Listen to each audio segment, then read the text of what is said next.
Hello, everybody. We record. Yeah. Hello, everybody. So today we're talking about Ahyi Seamount. It's a volcano. And now this volcano is very interestingly lame, right? You have volcanoes that explode and erupt and shoot this big lava and everywhere. But not this, not mine. Not according to everything I read. I we'll get into it. So a volcano is a landform, usually a mountain, like we see behind me, where molten rock erupts through the surface, and it lays flat. It could create islands, things like that. This is a simple version. It's a hole in the Earth's crust, builds up pressure, shoots out molten rock. And that's the gist of a volcano. I get it, right? So we have a couple versions of volcanoes. We have submarine volcanoes, which are volcanoes underneath the water, and then volcanoes like this guy, right? Cool to look at, cool to see, creates this beautiful red. Well, my volcano, Ahyi, I've heard it two different ways, does not do that at all. So let's take a look. So first off, let's figure out where it's located. Now, here's the map as we can see. So, fun fact about this, I was stationed in Okinawa, Japan, which is right below Japan in this little area where you see Osaka, and then you see these little islands. I was there, and I actually heard about this volcano, which is a fun little fact. So where it's located, you'll see that little triangle by the Pacific Ocean. It is surrounded by a bunch of different other volcanoes, submarine volcanoes in that area.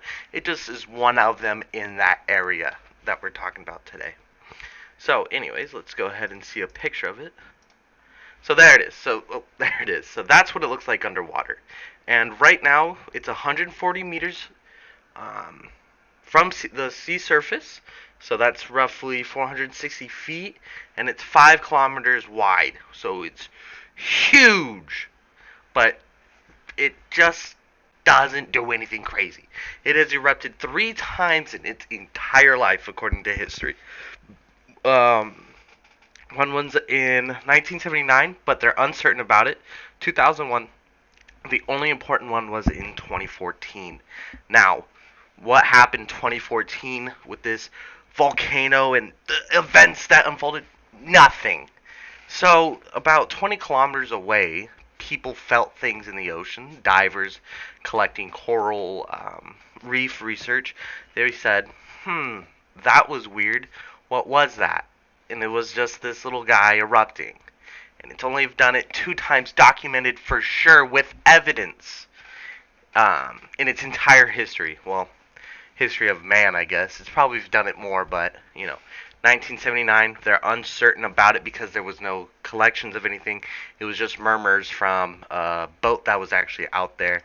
So there was a boat right by that Pacific Ocean text. If you look at the picture, you'll see Pacific Ocean. There was a seaboat right over that area that said it felt heavy shakes and bubbles were all in the ocean. So that's why they think in 1979 it went ahead and impacted or erupted. Now in 2001, similar effects, but on a lot smaller scale.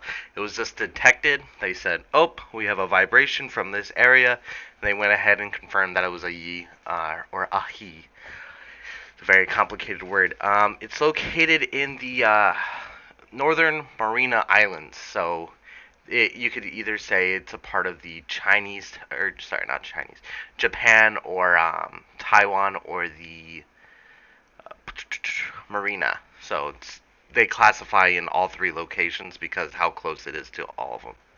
The only cool history fact about it is it creates, for what I'm read, in that area of where all these volcanoes is the most CO2 bubbles are constantly forming over this submarine volcano. More than 95% of the ones around it. So that's the only cool fact about this submarine volcano over here.